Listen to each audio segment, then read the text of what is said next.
Hey guys. I had to take a break from all that work on the boat to do some fishing. Where I left you guys off, I'd done all the prep work, except for a few things, like taking the motor mounts off and disconnecting the transmissions from the drive shaft. Oh boy, that was giving me a lot of trouble.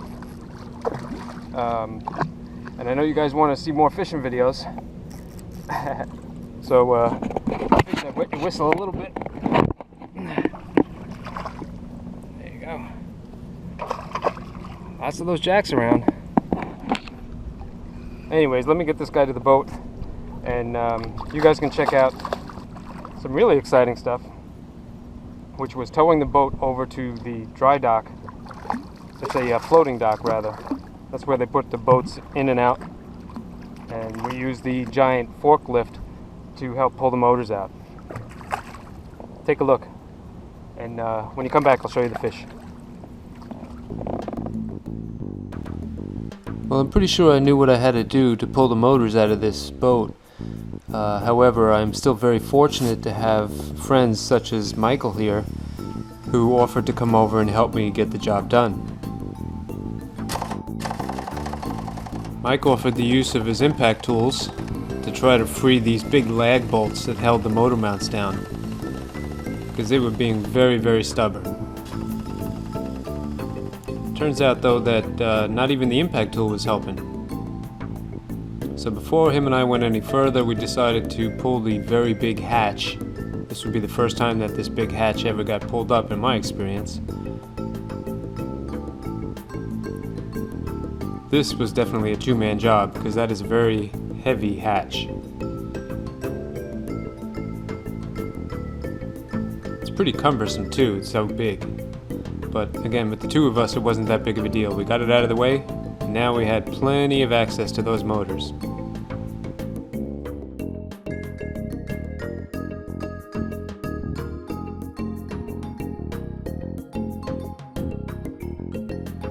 So him and I got back at it, and again, the impact tool was not really doing anything.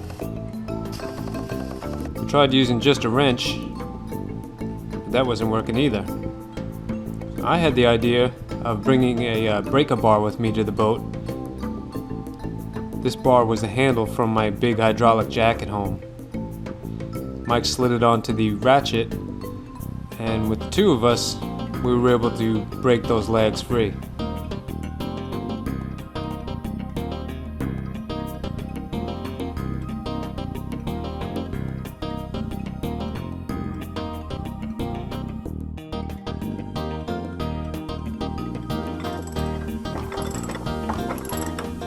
Sometimes you just gotta use a big breaker bar, especially on big bolts like this. Mike didn't want to have all the fun, so he had me doing some of the work too. Rightfully so.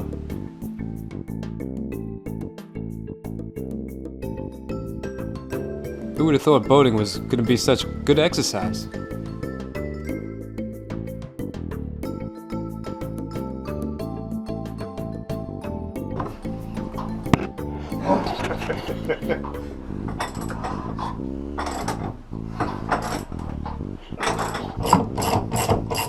I had been pretty concerned about getting these big bolts out, and then maybe breaking and giving me a world of trouble. But those weren't the only things that I was worried about. That's the back of the transmission there. You can see it's connected to a propeller shaft, which goes through the boat, and it was spinning. So the impact tool really came in handy here. It was able to free those bolts, because they were really gnarly looking.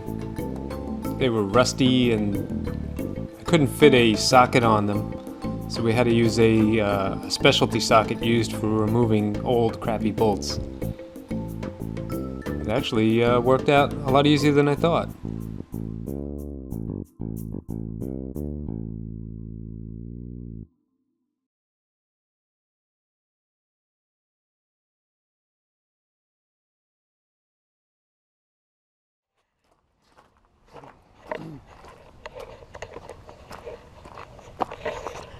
Well, the day is finally here for me to extract the motors.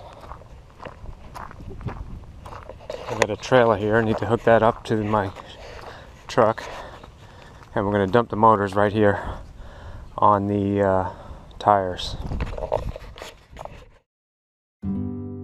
This is yet another example of how blessed I am to have good friends and people that are looking out for me. My friend Chris here, who lent me the trailer, he's also the same guy that helped me find the motors.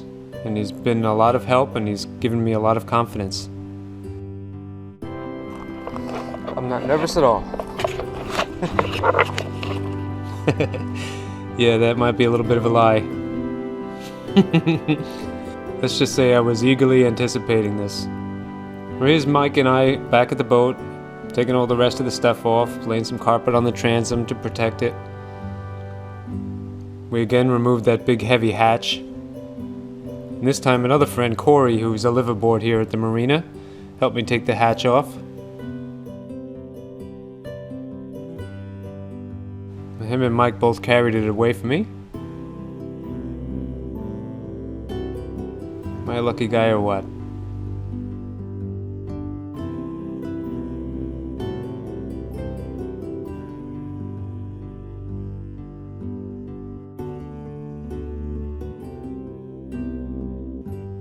Look at that, huh? Now it was time to attach chains to the top of the motors that would be used to hoist them out.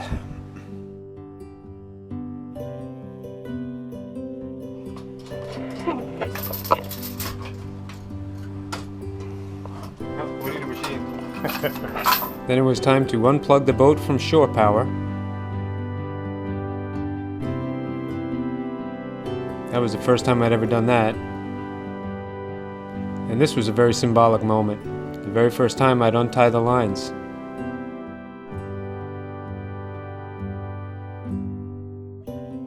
Freeing the boat from the mooring and letting it slip away was going to be the first time I'd ever seen this boat somewhere other than this slip in this marina. Here comes Mike with his small boat. Mike was going to be towing me over to where the floating dock was. This was a pretty special moment.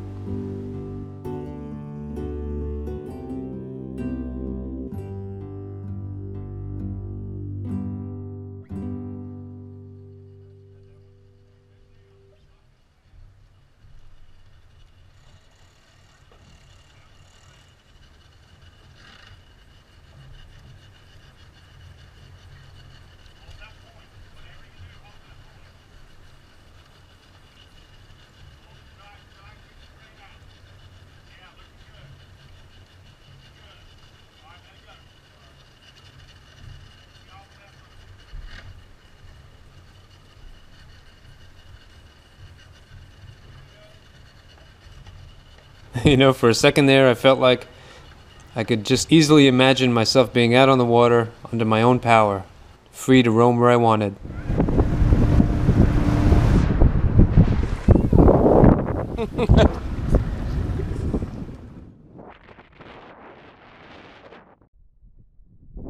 It was a fleeting moment, but it felt really, really good.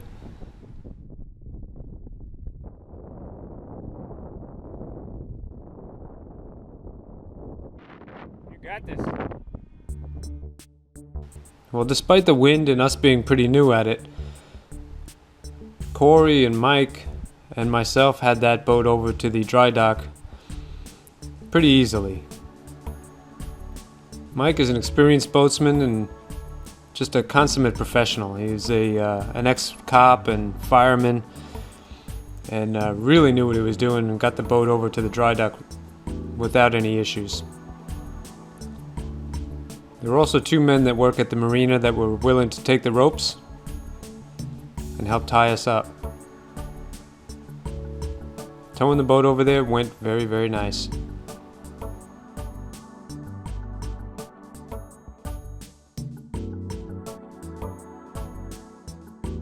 That was real smooth.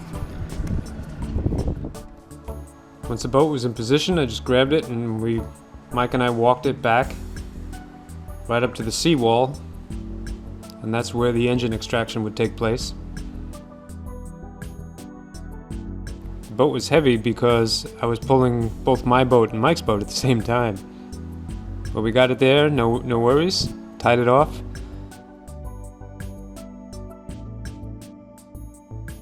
And then we attached the chains.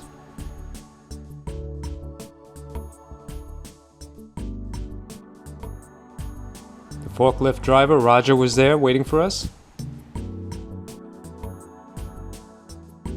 That's a really massive fork truck.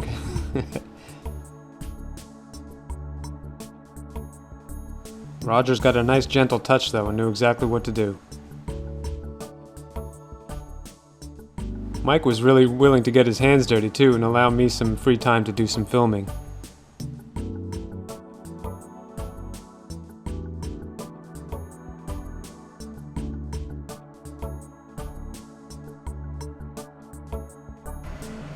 Should be nothing holding that thing in place. What's touching? It was such a tight spot that the forks were really close to the steering wheel.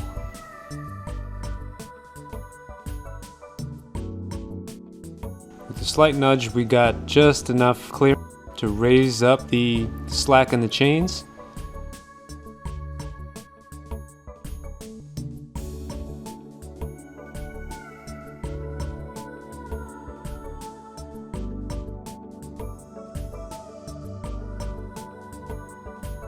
And there it is, the first motor was officially free.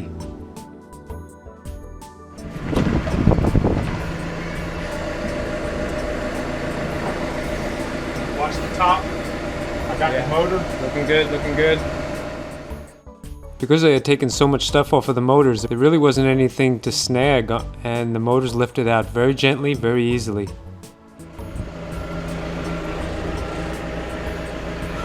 Yeah, we're golden, bro. That's it. You got a video and I got it. Yes, I got it. Woo, what's that? Get it away from the boat. Really? Up! That went surprisingly easy.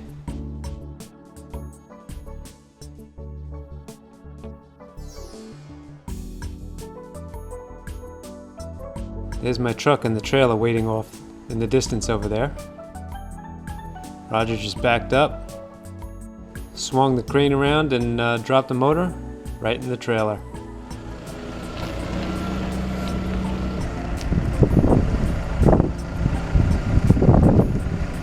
It fit in there really nice, like the trailer was meant to haul two motors.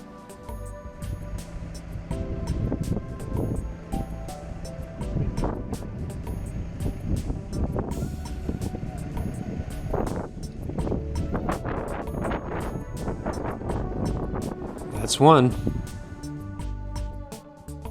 One left. Now with that vast experience under our collars, Mike and I ought to have no issues at all taking the next motor out.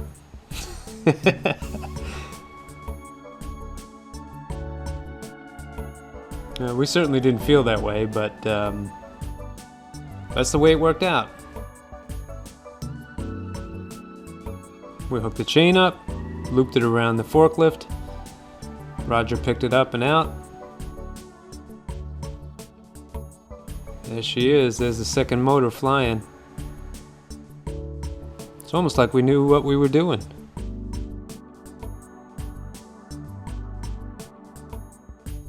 I really owe quite a debt to Mike there. He was a tremendous help.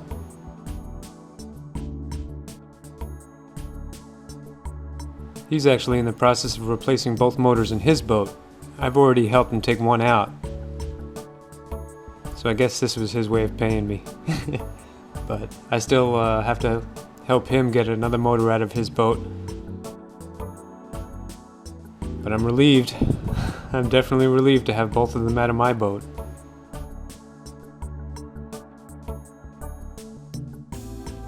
Half of this major job is now done.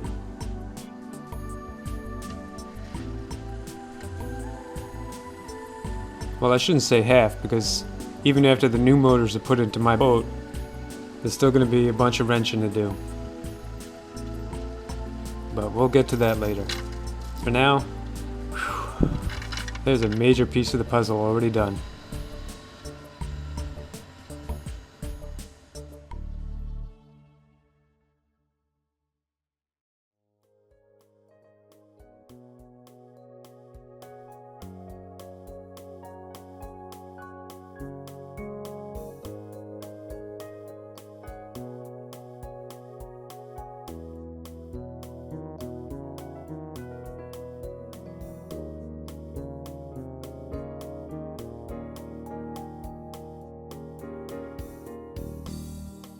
My thanks to the guys at the marina that helped us.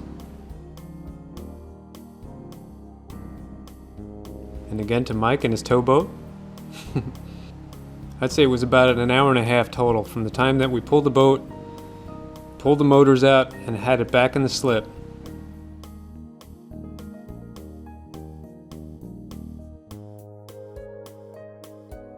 I was looking forward to having this time now, say a few weeks at least, to just work on the bilge and clean it and paint it and just get it all prepped.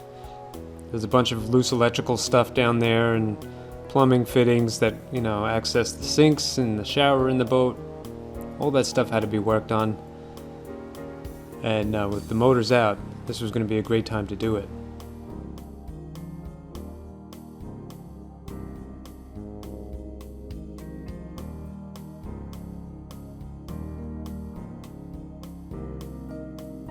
And now I was ready, with the boat back in the slip and the engine room empty. I had some work to do.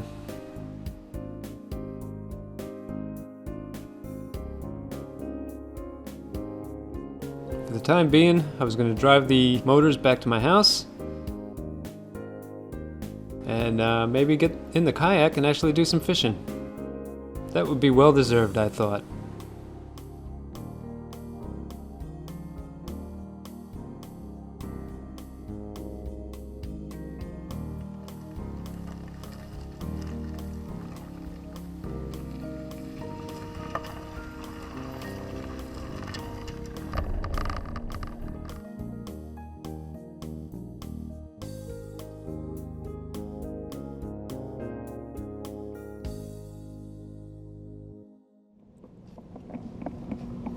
That's pretty cool stuff, huh?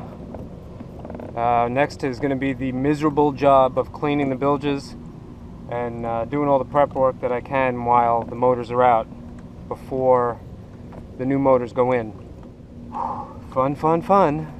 And it is no doubt going to keep me from being on the water an awful lot. But eventually, when the weather starts getting warm again in the springtime, I should be able to go out and have some brand new adventures unlike anything I've been on yet.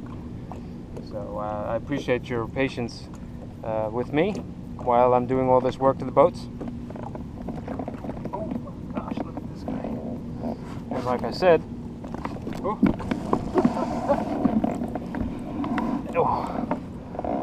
we almost tipped the Hobie over. Must be a heavy fish, huh? Look at that beauty. That's a big jack. When they get this big, you see the tail there. You see the shape of it. It's got like the sides are real sharp. And the last big jack, the one that broke the rod, I grabbed him by the tail. He thrashed and he actually cut me with that tail. So I used the lip gripper to support this guy. All right.